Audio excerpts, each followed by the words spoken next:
Curtis Sorry, couldn't lip Calhoun sync. here with MMA News, and right now I am joined by the 13th ranked light heavyweight contender in the UFC. It's Dustin Jacoby. How's it going, Dustin?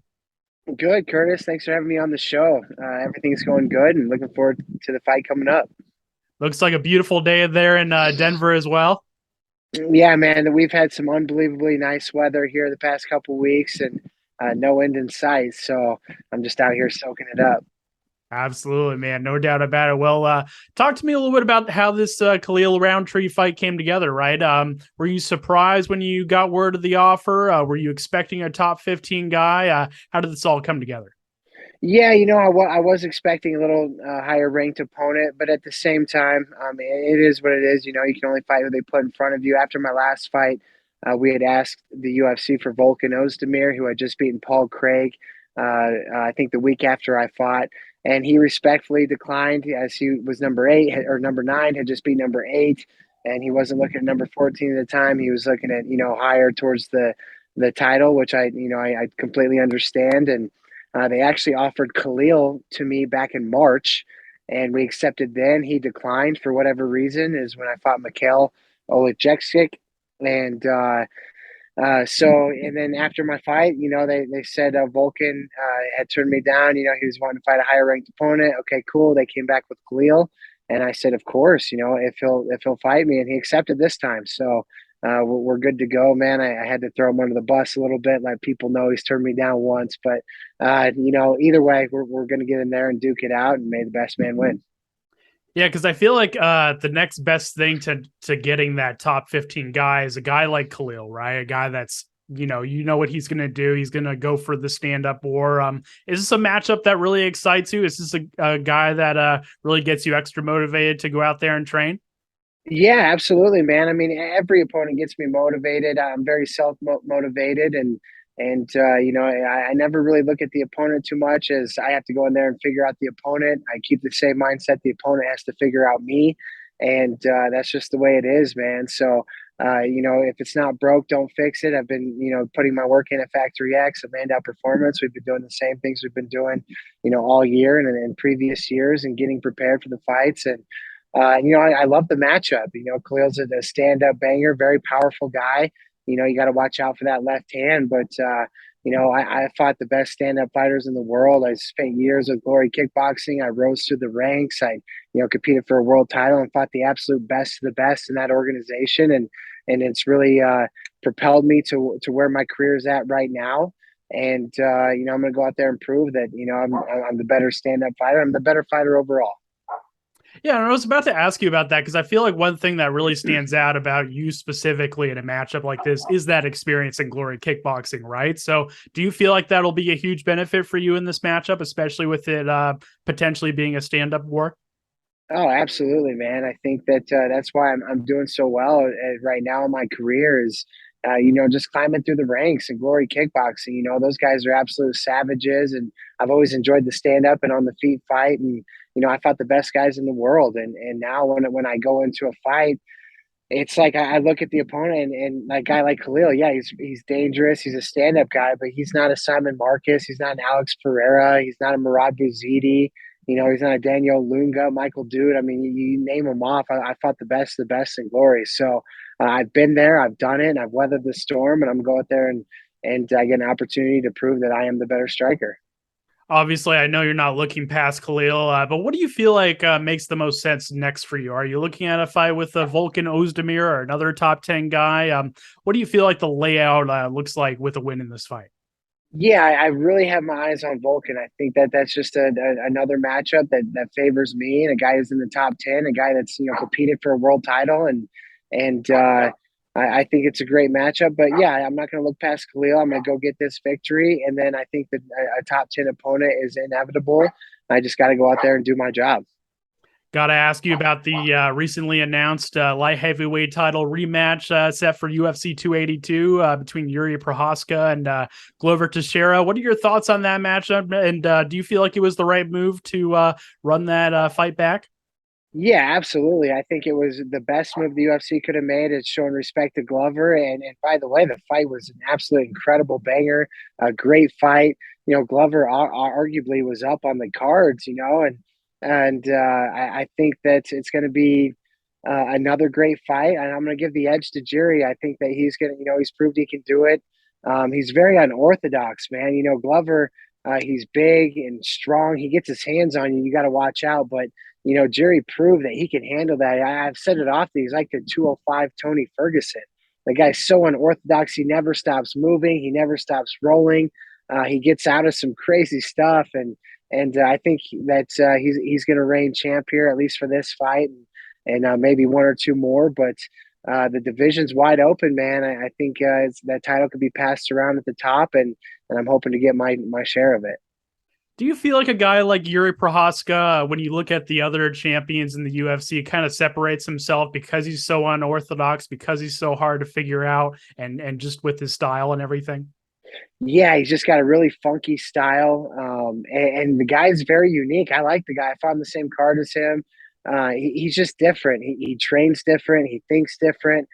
He's a big meditation guy. He's a big isolation guy, meditation, and yeah, I think that he's super unorthodox, which makes him so good. Absolutely, man. A few more questions for me. Once again, I really do appreciate the time, man. As a former Dana White's Contender Series alum, I got to ask you a little bit about Bo Nickal. Obviously, a guy that's getting a lot of hype as he gets ready to make his UFC debut. What advice would you give to a guy like Bo Nickal that is coming in with a lot of hype and coming off of Contender Series? What advice would you give to him? You know, I love Bo Nickal. I'm a big fan. I think he's an incredible athlete. I would say pump the brakes a little bit. That interview right after the last Contender Series, he's saying that, if he doesn't have a main card spot or a co-main or a main event, that, he's going to retire or not accept the fight.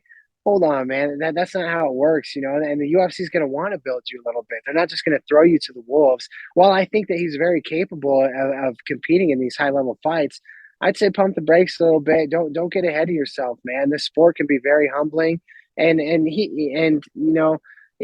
lifelong wrestler. He's been through the trials and tribulations. He knows what it takes to endure the pain and to come out on top. But again, man, just pump the brakes a little bit. Take who they give you. Don't say stuff like, if I'm not a main card fighter, screw the UFC. That's just disrespectful to the UFC.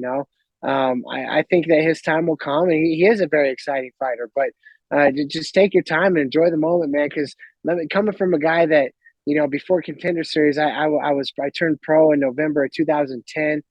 11 months later, October of 2011, I was fighting in the UFC, and I had two quick losses, and I got booted. And at the time, I was the same way. I'm like, man, the UFC, why aren't they signing me? I'm a main card fighter. I'm a finisher. I'm this. I'm that. And then you go fight the best guys in the world that have a lot of grit and resiliency and know what it takes to win at the highest level. And it humbles you pretty quick, man, when you take your losses. So just take what they give you and just slow down a little bit and enjoy the ride. Yeah, when you look at when you first made that walk to the octagon, do you feel like having that slow and steady pace in terms of progression of strength of schedule of opponents is the right way to go instead of just demanding those main card bouts right away? Do you feel like this is the smarter move to kind of take that slow and steady progression? Well, everybody is different, so it clicks for people differently. You got the Conor McGregor that came in and just lit the stage on fire and did his thing, man. And I'm very happy for him and, paved the way for bigger paydays for all of us. And it just happens like that sometimes. And for other guys, it takes some time, man. And I credit, my rise, of course, the 12 years I've been doing this professionally, but just going through it to get to it. The experience is everything. When I first got signed by the UFC, I'd never been taken down in a fight. I had never thrown an elbow. I had never overcome adversity. And here we are, 11 years later, I've overcome a lot of adversity. And that's why, I'm on the streak and the rise that I'm on right now. And something that's really cool, man. I made my UFC debut October 29th, 2011. And here I am 11 years later fighting October 29th, 2022. I credit that to perseverance and just seeing it through, man. I tell guys at the gym all the time, especially the guys on our team that are younger or newer. They've only been in the past 2, 3 years, and they see my success. They're like, man, everything's really easy for this guy. But they weren't there, 10 years ago, 7, 8 years ago, when I was going through, when I was taking my licks like a man, and I was taking my losses, and I kept going, man. So perseverance trumps all. And that's what I credit my journey to, and the rise that I'm on right now. So I would tell guys to experience is everything. You got, I say it all the time. I've been through it to get to it, and that's what I mean, man. The experience.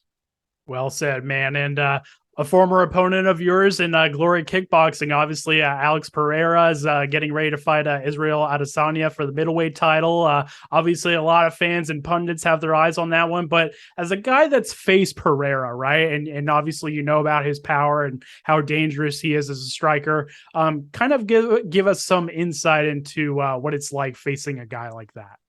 I tell you what, man, I just got chills thinking about it because you're right. I have gone toe to toe with them, and I think of guys like that, guys that have beat me and guys that I've beat, but really, really the tough warriors that I've faced in my career. I always think of them before I go out and fight, and I really want to put on a good performance for them, and I want to show them that if they did beat me, they didn't just beat anybody, and if they didn't beat me, there was a damn good reason they didn't beat me. And Pereira is one of those guys, man. He's very dangerous. I tell you what, he's big.